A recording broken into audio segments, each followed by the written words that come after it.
My name is Scott McPeak. I'm here to talk about some work that I've done as a grad student at UC Berkeley. I have since graduated about 7 months ago and have started work at Coverity. The work I'll be presenting is joint work with my advisor, George Nekula, John Kodamal, Rob Johnson, and Jeff Foster, who are grad students at the same time I was. Jeff is now at Maryland. Rob Johnson is Stony Brook. John Kodamal is going to start at Coverity in a few months as well. Daniel and George are still at Berkeley. Okay. The theme sort of to this talk is about extensible program analysis, finding ways to write analysis that then let the end users customize these to provide rules and language constructs specific to the things that they're trying to check. And so we want to have a parser that allows language extensions, an internal language infrastructure in which additional like type checking rules and so forth can be added, and then ultimately a program analysis framework that allows program specific idiom recognition and checking of specific properties in the domain. So the start of this, there's sort of three parts of this, the parser generator, the parser, and the analysis. So the first part is a parser generator. This is called Elkhound. It's a tool that generates parsers that use the GLR, which is a Generalized LR parsing algorithm. This is an extension of LALR1 in which you can give it a grammar, essentially any context-free grammar, and it will generate a parser for that language. It does not have to be LALR1. So this has two main advantages. First, it allows unbounded look ahead. So it doesn't matter how far ahead in your input stream is required to look to disambiguate something, the GLR algorithm will be able to determine the correct parse no matter how far away that disambiguator is. And in fact, you can use ambiguous grammars. And the GLR algorithm will give you, rather than a parse tree, a parse forest, essentially all the possible parses, but represented in a compact form, so this doesn't have an exponential explosion. Now, GLR has been around for a while. The first main paper was in 1985, but the Elkhound implementation is novel because it's actually 10 times faster than the other implementations that previously existed. And the main reason for this is because it actually combines GLR and LALR, taking advantage of the fact that for most programming language grammars, the majority of the input can be parsed using the LALR algorithm. And since this is a much faster algorithm, we can use this as long as we can, and then when the ambiguities arise, actually switch to the more complicated algorithm. And so it seamlessly switches back and forth between these two and is able to therefore be competitive with Bison in terms of like a conventional LAR implementation in terms of performance. Furthermore, unlike previous GLR implementations, you can use arbitrary reduction actions. Most GLR implementations build a parse tree first and then give you that and you can work on it, but a parse tree is very large. So instead, Elkhound uses just user-defined reduction actions that are executed on the fly during parsing rather than actually materializing a parse tree. So just in case you're not that familiar with these technologies, what's the issue with LALR? Well, the problem basically is that it has to decide what the proper interpretation of a token is with just one symbol of look ahead. So I've given a little grammar here. The language only has 3 input strings. There's ABC, EBD, or ABD. But the trouble is that you can't tell whether a leading A should be regarded as the beginning of ABC or the beginning of ABD, because you can't see past that first B symbol. You only have one symbol of look ahead. And so there are 2 possible ways in which an LALR parser could handle this. It could regard it as the beginning of ABC and shift the B, in which case then it could shift the C and finally reduce to an S. Or it could first reduce the A to an E, and then having decided that that's the proper interpretation, go on to shift the B, and then what would then hopefully be a D, and finally reduce that to an S. So the trouble is that we're forced to make decisions too early in LALR. So what GLR will do is it'll extend the traditional LALR parse stack with a structure called the graph structured stack that lets you actually encode multiple potential parse stacks simultaneously.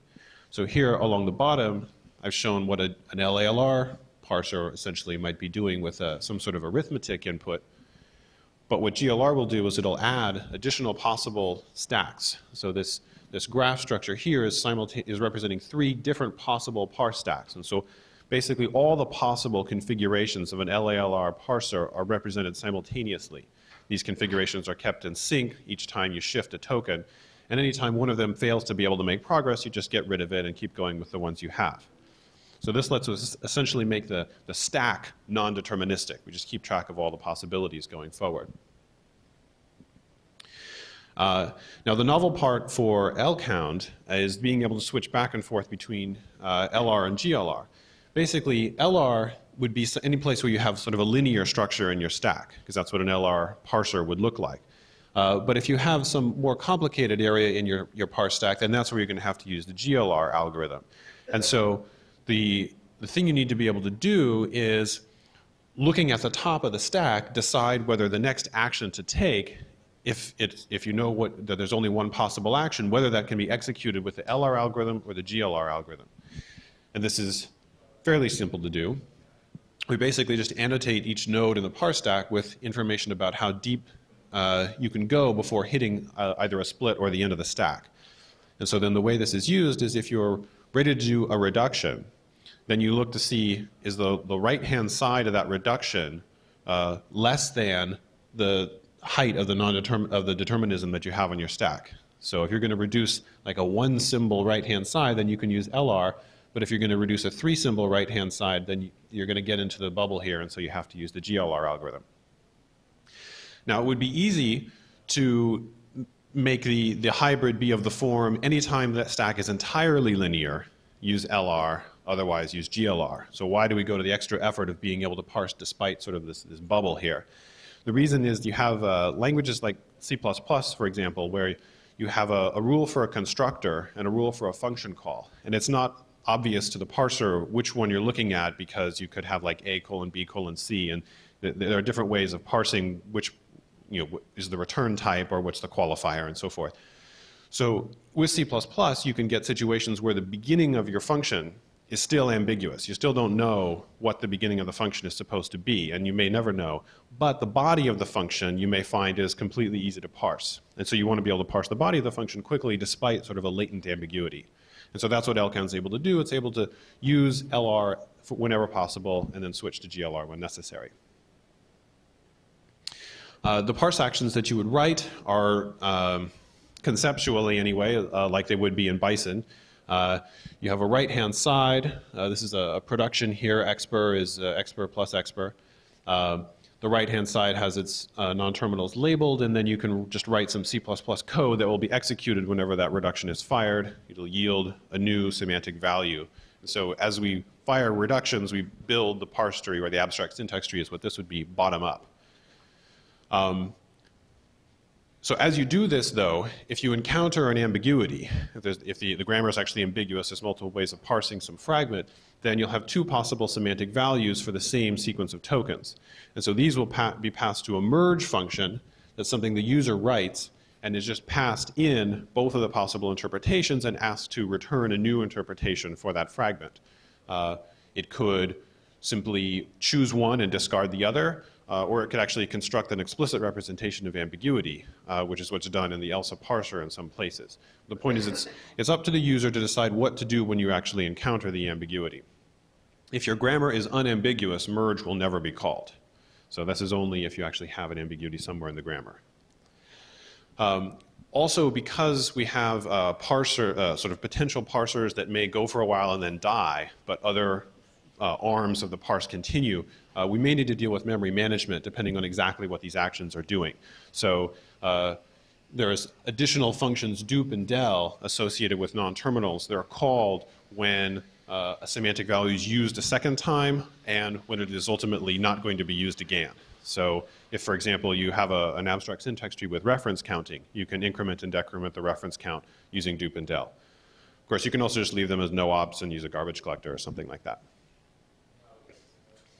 Okay, so now sort of transitioning into talking about parsing C++, I have a couple examples of things in the C++ language that are difficult to parse, especially in an LALR framework, and how we can actually use GLR to make them easier.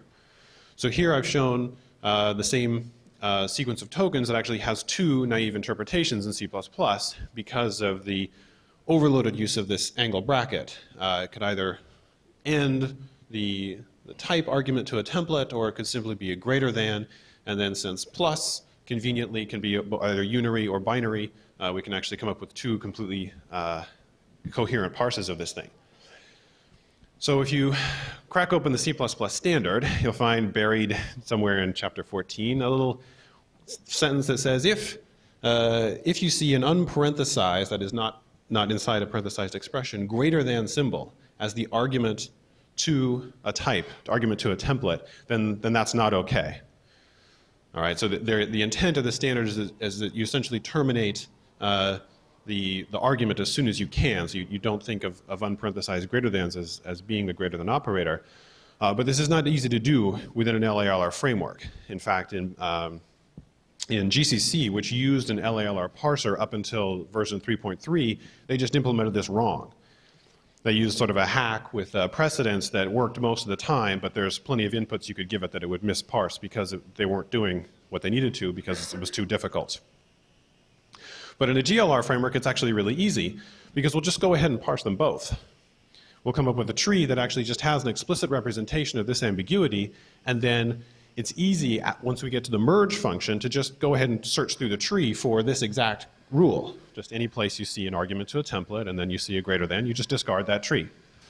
So we can implement this rule within the merge function of the parser once we get both trees, rather than having to just make the decision as soon as you see the token. As an even more difficult example, you're probably familiar with the fact that in C and C++ you have this cast notation, which you just parenthesize a type, and that means to cast. But as usual, we've got conflicts between binary and unary operators. So this fragment here could either be a cast of the address of something, or it could be a bitwise operator, bitwise and. So this exists in C, and the way the decision is supposed to be made is that if A currently looks up in this scope to the name of a type, then this is regarded as a cast, otherwise it's a bitwise and. The usual solution in C is to do what's called the lexer hack, meaning as the lexer is lexing its tokens, it actually consults the symbol table to find out what the current scope maps a name to.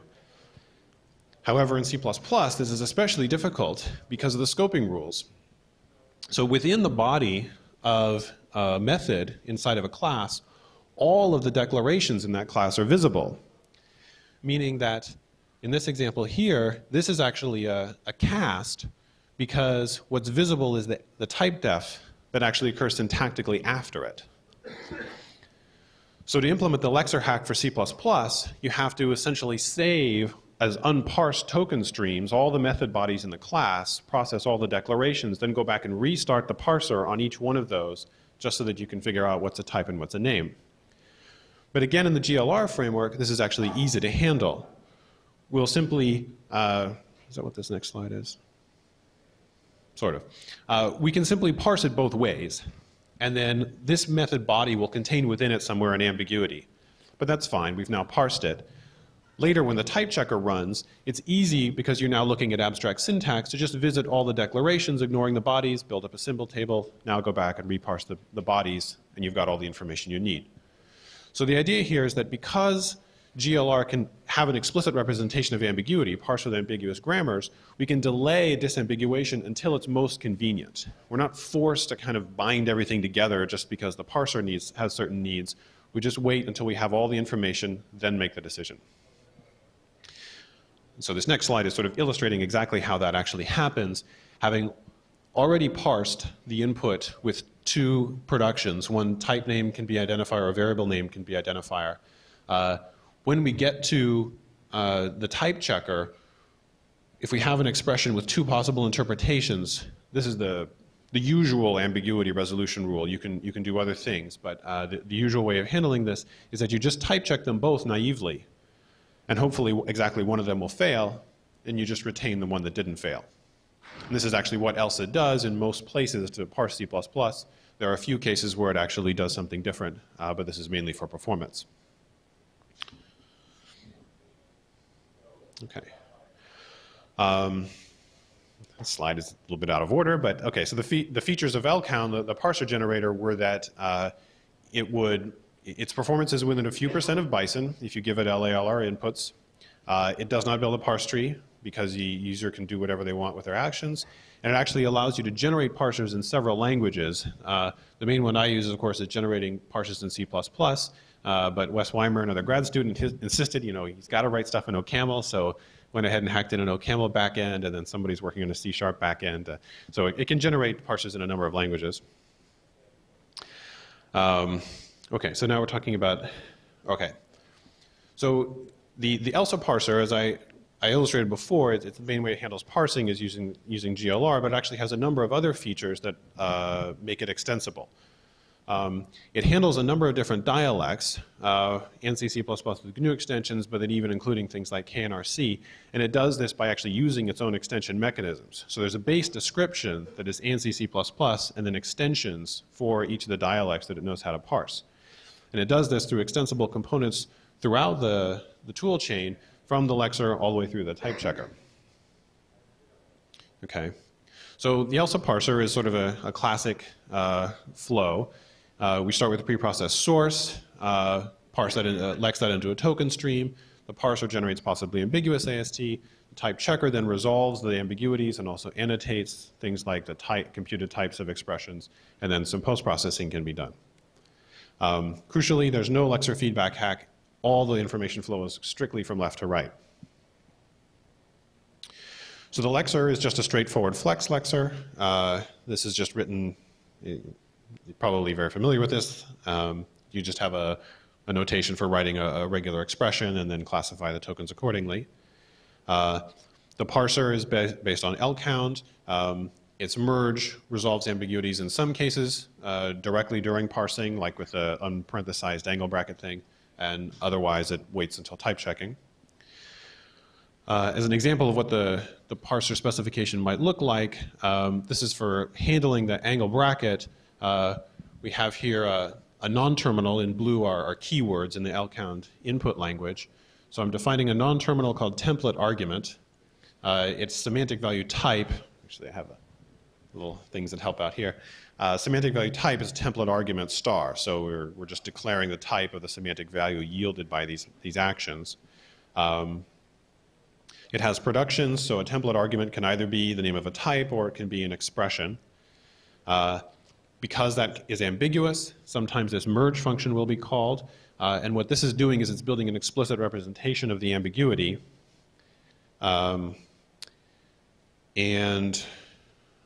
Right. Why does it do that? Yeah. Oh, okay, so there's something confusing about my slide, but the way it's supposed to be handling the ambiguity here, in fact, with angle bracket, is that when it parses something as an assignment expression, it then goes and checks the produced tree to find out whether it actually has an unparenthesized greater than. If so, it'll cancel that action, and then that's the way this.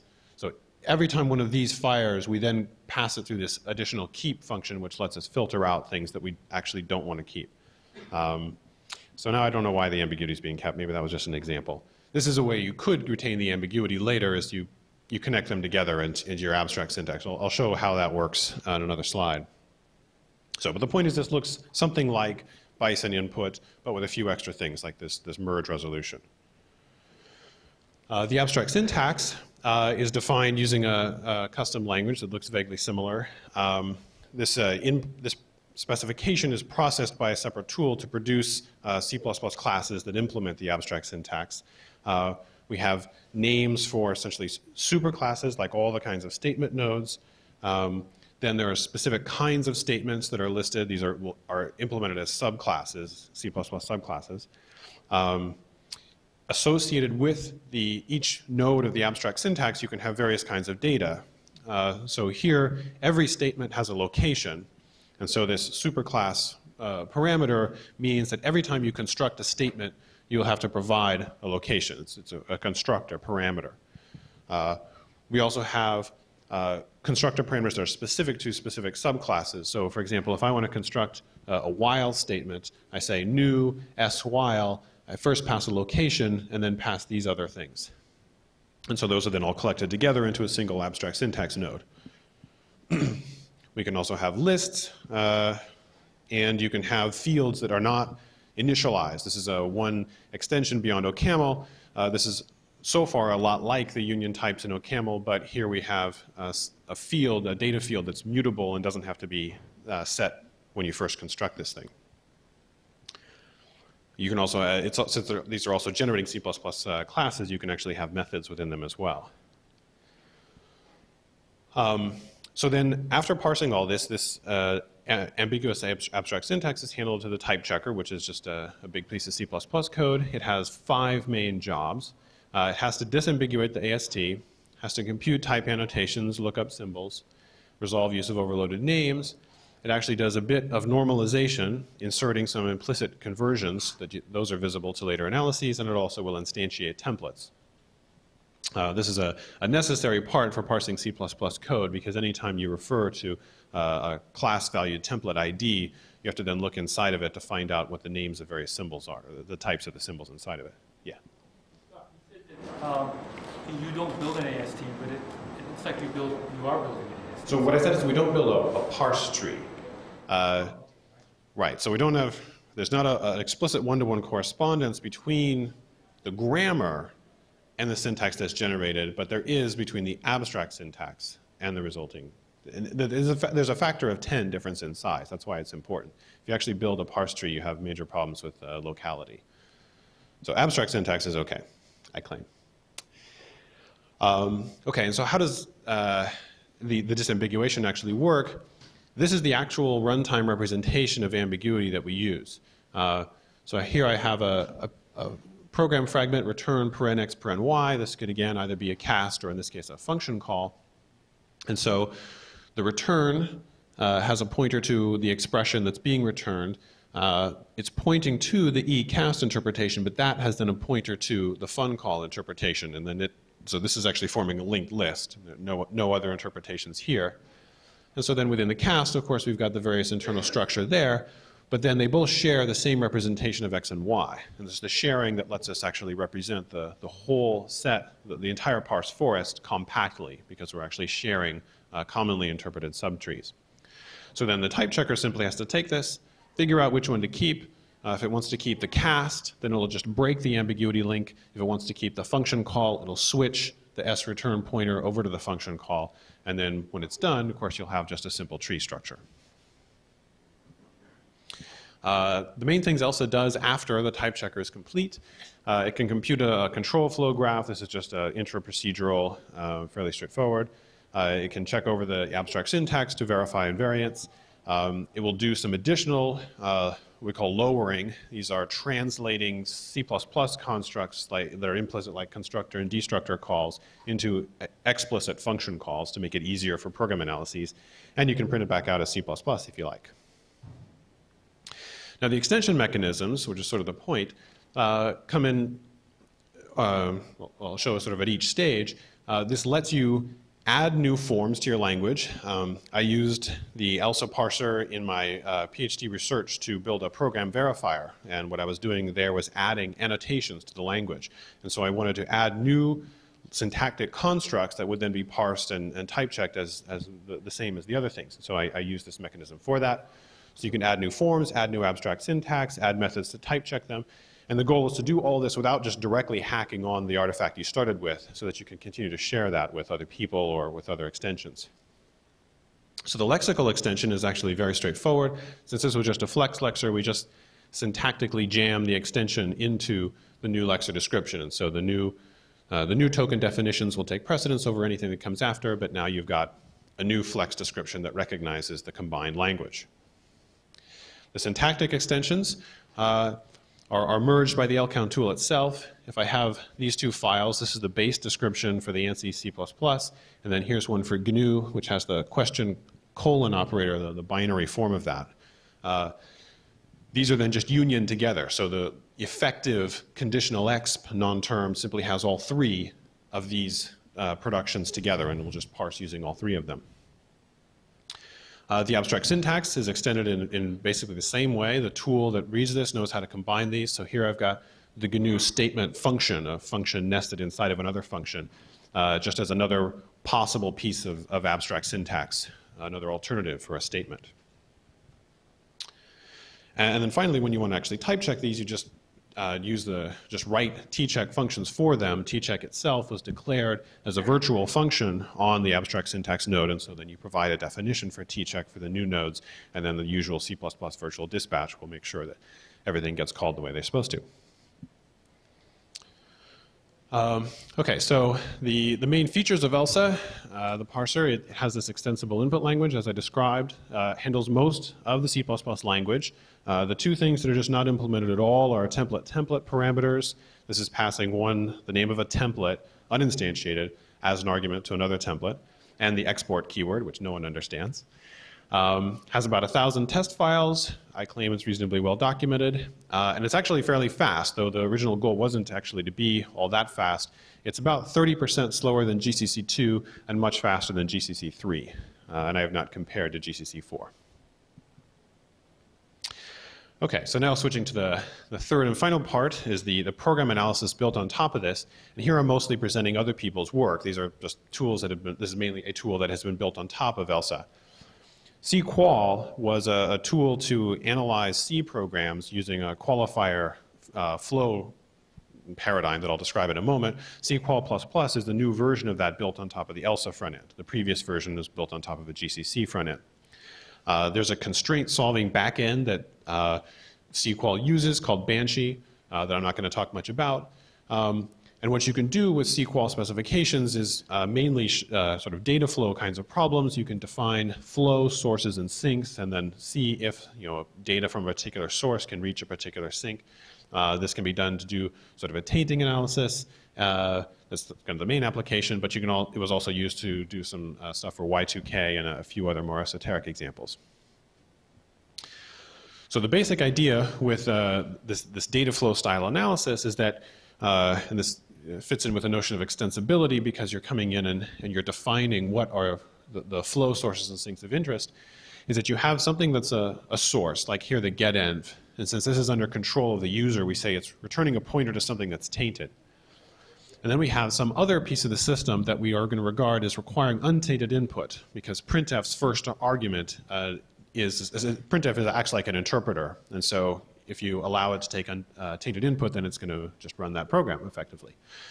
And so what Cqual will do is it will just follow through the program, making sure that everything that's marked tainted then flows to all the places it can go. So the return of getEnv is tainted. This then taints X. This flows into the printf argument, which is now flowing to untainted, and so we detect a bug. And so this is the basic framework in which Cqual operates. You define your sources and sinks and your blockers, and this produces a program analysis.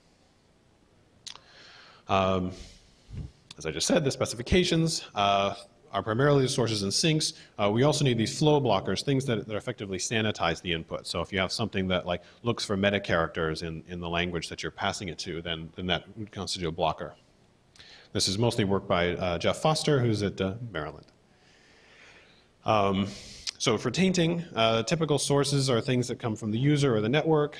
Sinks are interpreters like printf system or SQL execute. As I just said, the blockers were things that check for meta characters.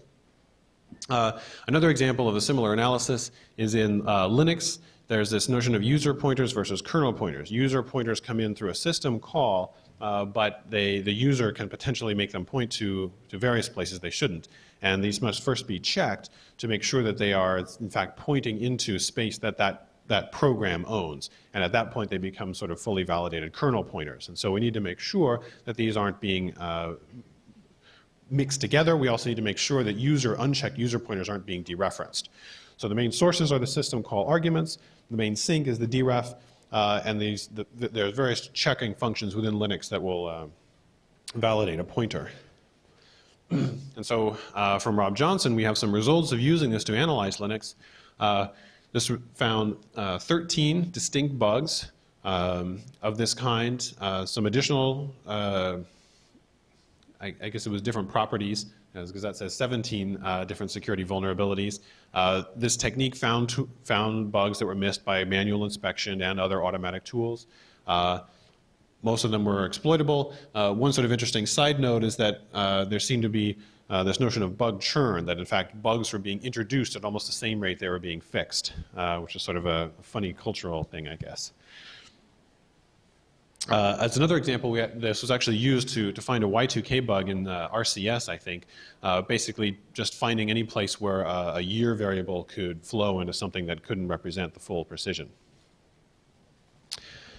The main features of Cqual++ are that it does interprocedural data flow.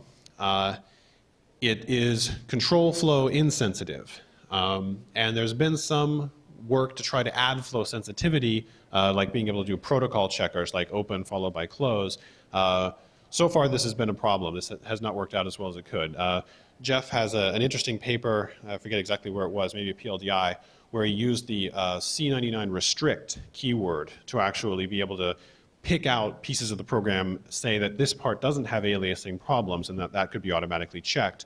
And as a result, sort of, so you have an equivalence class of objects in one state. Using restrict, you could pull it out, let it transition through states, and then once it returned back to its nominal state, it could be put back into the collection using the restrict keyword. But this is somebody else's research. I'm not that familiar with it. Okay, so finally, sort of continuing the theme of extension, I want to sort of mention a product that I've been working on at Coverity, which is a new version of Extend. The Coverity Prevent system looks for bugs in various source code. Extend is a tool that allows users to actually write their own checkers. This one, though it is interrupt procedural, is flow sensitive, and so it is good for doing protocol checking. And we're actually developing a next generation version of this that may be based on the Elsa front end that will allow interprocedural checking, simplify the language somewhat, with the goal actually being that we could actually write specifications for bugs that would be independent of the tool used to analyze them. This would be kind of the goal, really, is to be able to say, okay, here's what it means to have a tainting bug, and then any tool could come along conceivably and use this specification, and then it's just a question of sort of how fast and how thoroughly the tool can execute that spec.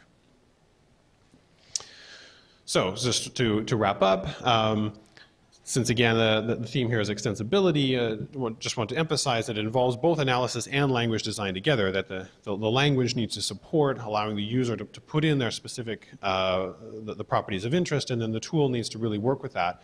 And just to point out one element of that, with Elkhound, it accepts context-free grammars, the whole language of context-free grammars. There's no subset of context-free grammars that's closed under composition besides context-free grammars themselves. So if you want to be able to compose arbitrary extension mechanisms as grammars, it has to accept the full set of context-free grammars. LALR, for example, is not. And so the warm fuzzy closing thing is that I have some hope, sort of believing in static analysis, that at some day it will be as routine for programmers to actually write checkers, static analysis checkers, as it is today that they write test cases. Sort of really trying to push bug finding much closer to when the bugs are actually written. That's it. Some URLs. Yeah. Yeah, so is Elkhound open source? Yeah, all of this is open source, available, well, I guess the Coverity is not. But all of these are open source. Elsa and Elkhound are available under a BSD license. Cqual, I think right now, is still GPL, but all of them are available for download at the respective sites on this slide. Yeah. How much work do you think would be involved in extending Elsa so that it handles all of C++? Template parameters are fairly easy. A week or two of work probably. They're not very often used because there's this rebind idiom that actually most people use instead and works without them. Export keyword, well, I don't really understand it very well, so I'm not sure I can even speculate on exactly what's required there. Elsa only tries to be within one translation unit, so it's conceivable that depending on the scope of the project, export actually doesn't matter. But the truth is there are actually some other just kind of bugs. Elsa right now accepts all of Debian, but there are still plenty of examples we have that don't go through Elsa. And so just kind of, say what? I'm just wondering how much use of C++ there is in Debian. Well, there's a fair amount. There's KDE, there's Mozilla, there's Qt, stuff like that. And so there are certainly still bugs in Elsa, and it's really hard to speculate on how much effort it takes to get rid of all of them. But typically, if you start with a project that's maybe 1 million lines of code, you can get it to go through Elsa within about a week, something like that. Yeah. So how good are the error messages? A lot of parsers are sort of notoriously opaque. The parsing error messages are pretty bad. Elkhound, when it encounters, basically when all the parsers die, Elkhound just aborts. It tells you essentially what it was expecting, but otherwise it bails. So that's not very friendly. I had thought for a long time, I mean for years now, to go ahead and add an error recovery algorithm that Burke and Fisher proposed many years ago, but I never got around to that. So the parsing error messages are actually pretty bad. But if you get through the parser, the type checking error messages are actually quite good because it has all the possible interpretations. So one place where this comes up is that a lot of C++ programmers are not very familiar with how to use the type name keyword. And so if it's missing, for example, GCC will give you just an undecipherable message.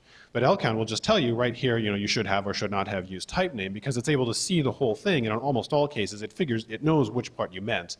And it can just, and type name to Elkhound is just a check it does after the fact. It doesn't actually use it for disambiguation. So for some things, it's actually very good. But up until the parser, the error messages are poor.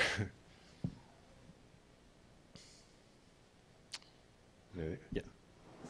So, Musser's book on STL has some examples, and I found it really hard to compile them in any compiler. I would not be surprised that there's a lot of crazy stuff you can do with templates. In principle, all the basic functionality is there, like you can write the program that will compute all the primes. That works in Elsa. But there are lots of the name lookup rules for templates, especially with the two-phase lookup and what some compilers implement versus other compilers implement, are awfully difficult to get right. And I still don't thoroughly understand them. So I would not be surprised at all to find that there are textbook examples that don't work. But like I say, typically given a particular example, it doesn't take that much work to actually fix whatever problem may be there. But I certainly couldn't make any promises about. I don't. So what was the name of the book? Musser, David Musser. Musser? STL. I see. I have not, no. Okay, I'll try, yes. Okay, okay. Yeah. What is the not free software add? Say that again? What would be the advantage of using the not free software? What's the advantage of using the not coverity? Well, it's yes. So why use coverity when all this other stuff is free? Well, the main advantages of the coverity engine actually are the scalability of the interprocedural analysis. What Cqual will do flow properties in a reasonably scalable way, but it can't do flow-sensitive protocol checking in an effective way at this point, and it's unclear when that will happen. So the thing that coverity does very well is finding cases where you have protocol violations that cross procedure boundaries. So use after free, memory leak, various kinds of locking bugs. These are the things that are sort of the bread and butter for coverity. And so it's their analysis that does the interprocedural protocol checking. That's the main strength of coverity stuff. Yeah. So we use different types of interprocedural stuff here. We use a lot of closures, and so the traditional interprocedural analysis kind of breaks because you pass these multiplayer and they get executed sometime later. Right. With these different parameters. So are there plans to address that sort of thing? So the question has to do with the use of closures and interprocedural analysis. Closures are not on the top of the list of things to deal with interprocedurally, at coverity at least. I think it's probably not infeasible, but it's just not a priority right now. I mean, the usual approach with coverity essentially is to find what's common and try to adapt the analysis to do that. It's always sort of a race to figure out what are the idioms that the programmers are actually using and how best can we understand them. And since, I mean, it's sort of the luck of the draw of having chosen a technique that's not common, it's difficult to write program analysis to deal with closures, and as long as no one else is doing it very much, then it's unlikely coverity will either.